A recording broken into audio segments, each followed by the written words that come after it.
Ano sa akin? Bakit ay parang masamang loob mo sa papo mo? Ikaw nang magsasabihan ng mukhang kwarta. Ganyan. Aba, anong kwarta mo bigyan sa akin? At sasabihin nila, Sino may sabi mukhang kwarta ka? si Silam eh. Mukhang kwarta ka daw? Itong tanda kong ito, sabihin ako ng ganyan. Walang kaugali. Grabe naman. Hindi dapat bilang isang apo, huwag magsalita ng ganon. Sa lulo na sabihang mukhang pera. Saan sila nang galing? Itsura ka, dapat kapalan mo na yung mukha mo, no? Kapag nagkaroon ka ng konting salapi, syempre nakakasilaw yan. Kailangan pag nasilaw ka, no, parang bulag ka na yan. At hindi ka na makakakita ng kabutihan. Tama yan. Lahat ng ginagawa nyo, tama. Kaya dapat nga itong si Kuya Bal, hindi na nakikialam eh. No? Tama lang yun, gamitin nyo yung abilidad nyo. No?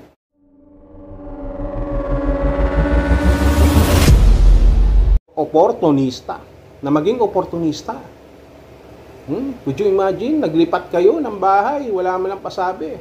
Tapos, ikinatampo nyo pa, ikinasama niya ng loob na sinabi na kung hindi nyo man lang din na mapapagamot, no? Mapapa-opera si Lola, no? Lumayas na lang kayo, magsarili na lang kayo. At ginawa nyo talaga, no? Na walang paalam, no? Common sense. Ano ba sinasabi ko? Dapat pala pinagtatanggol ko sila Erica. Oo nga pala, no? Tama ang ginawa nyo. Dapat din nyo na pina-opera talaga si Lola. Tama yun. No? Panindigan nyo. Kabataan kayo eh. Diba? Sayang yan. Malaking pera yan. No? Kagaya nga nasabi ko nung nakaraan, kung nakapanood kayo, Erica, sila May ng vlog ko. Di bali na makaapa kayo ng tao. Importante umangat kayo. At mas maganda to kasi ang inaapakan nyo mismo, dinudurog nyo yung sarili nyong pamilya, si Lolo at Lola. Na wala namang magagawa sa kanilang sarili. Dahil sumapit na sila sa dapit hapon ng kanilang buhay. Mas maganda na hindi nyo sila tulungan, di ba? No, na para sa sarili nyo na lang. Kita nyo, nagkaroon nga kayo eh. Yun nga ang tanong ni Kuya Bal eh. Paano kung magising sa katotohanan si Mr. John A? No? Mr. John A, kung nakikinig ka man, hindi ka naman pala gusto ni Erica. Hindi kita kasi kamukha eh. Kung ako pa, pwede. Hindi ka gusto. Yan ang gagawin mo ngayon. Babawiin mo yung bahay. Ikaw naman, Erica, Sheila May. Kapag binawi sa inyo yan, ano sa tingin mo? Anong mangyayari? Babalik kayo kay Lolo? Siyempre, bumalik kayo. Wala namang ibang tatanggap sa inyo eh. Wala na kayong pagkukunan. Diba? Wala na kayong pagkukunan na iba at wala na kayong pupuntahan. Tatanggapin naman kayo ng mga lolo nyo. Hindi kayo matitiis niyan. No? Pero, ang pinag-uusapan natin ngayon, yung sa kasalukuyan. Ipagpatuloy nyo yung inyong pagiging mga suwail. Talent yan. Yakapin mo. No? Kalain yun? Nagsinungaling pa kayo, pinagsinungaling nyo pa yung lolo nyo. Nang tanungin ni Kalinga Prab kung bakit ayaw na magpa-vlog ni Erica. No? Ang sabi ni Lola dahil daw sa magko-concentrate sa pag-aaral. Talaga. Yung pala, no? Meron ng usap-usapan. Meron na silang sariling group chat. No, ginagapang na at sinusulot na ni Sheila May itong si Mr. June A dito sa Kalinga bilang supporter para sa kanilang pamilya. Hindi pala para sa kanilang pamilya. Wala nga pala kayong pamilya, no? Kayo lang pala ni Erica. Pilip sana ako sa iyo, Erica, noon eh. Kaya lang, ewan ko ba, talagang lalabas at lalabas ang katotohanan, ang tunay niyong mga kulay. Ang gulo ko, no? Kampi ako tapos minsan, hindi, sinasabi ko lang kung ano yung other side, no? Para mas makita ng iba nating mga viewers. Ngayon, ang katotohanan pala gusto niya nang kunin lang ng direkta yung solo na pagsuporta, no? Yung solo na ibibigay sa inyo ng supporter na kagaya ni Mr. John A. Yung pala, akalain niyo pinagsinungaling niyo pa yung lolo niyo para sa inyo, di ba? Huwag ganoon. Hirap sa iyo, Erica at Sheila May, magsisinungaling lang din kayo. Hindi pa totoo. Dapat totoo. Diba? Pag nagsinungaling ka, totoo dapat. Hindi totoo. Ngayon, mababash kayo ngayon, pero ipagtatanggol ko kayo. Tama yung ginagawa nyo eh. Sa panahon ngayon, pag millennial, no? Karamihan sa mga millennial, kailangan makakapalang muka. Walang utang na loob. Suwail sa mga magulang. Suwail sa mga nakakatanda. Mukhang pera, no? Piling maganda. Yan. Ganyan kayo. Diba? Ano? Erica, Yung mga nagtatanggol naman dyan kay Erica, ano, kamusta na? Huwag niyo sabihin na wala naman kami dyan at hindi natin alam ang the other side of the story. Sabi nga ni Kuya Bal, willing siyang buksan ang kanyang pintuan para ipaliwanag ang inyong side. Pero kahit saan mang side kayo mapunta, mali at mali pa rin. Sabihin na natin na kinukuha, no, ng inyong mga lolo't lola ang pera para saan? Para sa panggastos, sa ospital at budget sa bahay. Okay lang yun. Kahit kayo pa ang nakapront dyan sa vlog. Bakit? Mga magulang nyo na rin yun eh. Diba? They know what is best for your family. Pero kung kayo mangunguna na sa inyo binigay ni Kalinga Preb yan at hindi kila lolo. Hello? Tama. Tama yun. Dapat sa inyo lang yun. Huwag nyo ibibigay sa mga lolo nyo. Kaya yung 500,000 di ba? Kita nyo, kung binigay nyo yan sa mga lolo nyo, di napagamot nyo sana si lola. No? Di sana kahit paano nakakakita ng maayos si lola. Dapat hindi. O ngayon, party, di ba? Tama yun, mag-party kayo. Habang nagpi-50-50 yung lola nyo, mag-party kayo ng bagong taon. O ngayon, nakapunta pa kayo, nagkaroon kayo ng panibagong bahay. Tama yun, samantalang naiwan dun sa maliit at sira-sirang bahay ang inyong mga lola. Magaling kayong mga bata. Tamang-tama yan. Sangayon ako sa inyo eh. No, tandaan nyo. Basta, okay lang lahat ng mga yan, ng mga pinaggagawa nyo. Kung ano man yan. Suma total, kahit magpaliwanag kayo dyan, maling-mali pa rin.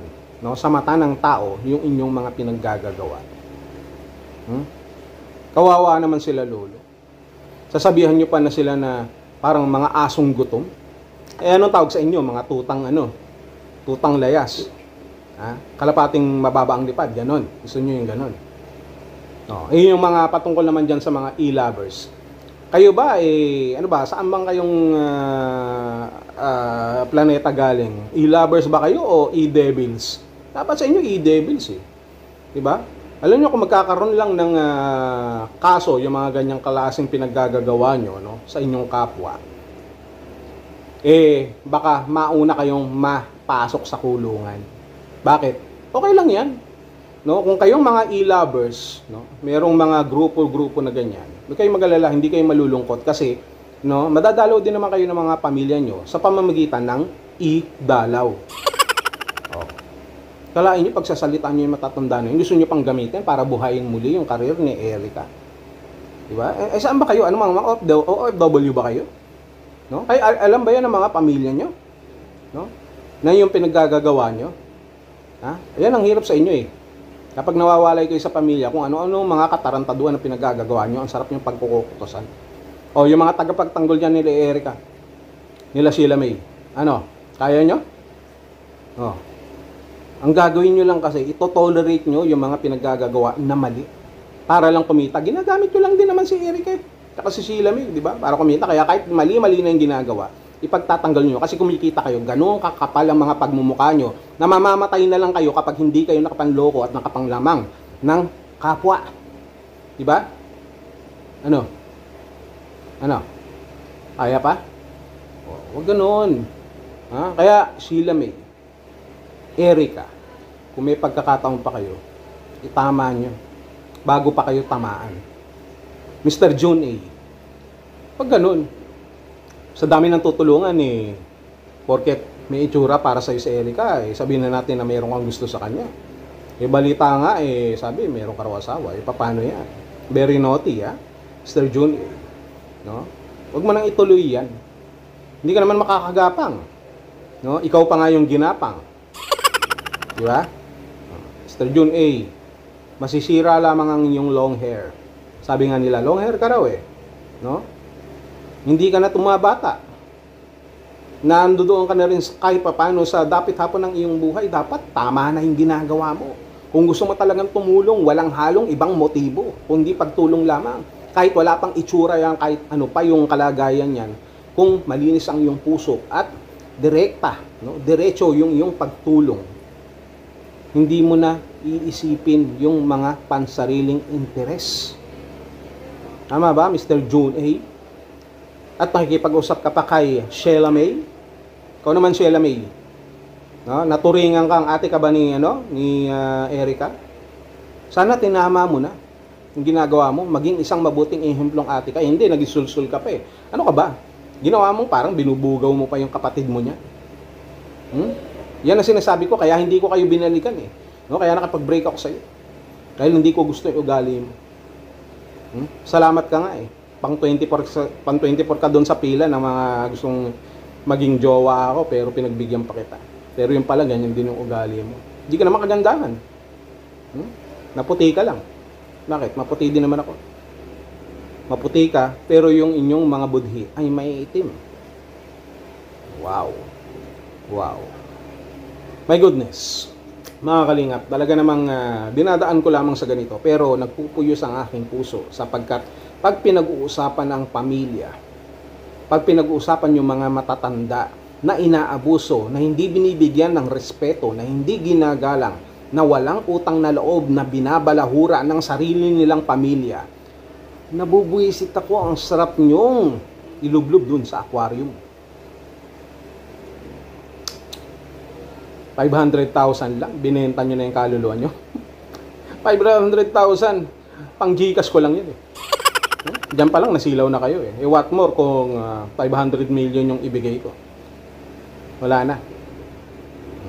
Mga kalingap, sa inyo ko po iiwan ito pong mga katagang ito. At nais kong ibahagi ninyo ang inyo pong saloobin sa ating pong comment section kung ano ang inyo pong mga masasabi, ang inyong mga opinion, ang inyong mga payo patungkol sa sitwasyon na kayo napapalooban nila Lolo Miguel, ng kanyang tita, ng kanyang pamilya, nila Erica at Sheila May, ni Mang June A. Ano sa tingin mo? Tandaan po natin, hindi matatapatan ng kahit anumang halaga ang pamilya na nagsasama-sama sa hirap at ginhawa na mayroong nag-iisang Diyos. At kapag mayroong nag-iisang Diyos sa isang pamilya na sentro ng inyong mga relasyon, hindi mangyayari ang mga ganyang klaseng pagkakataon sa inyong buhay. Sheila May, Erica,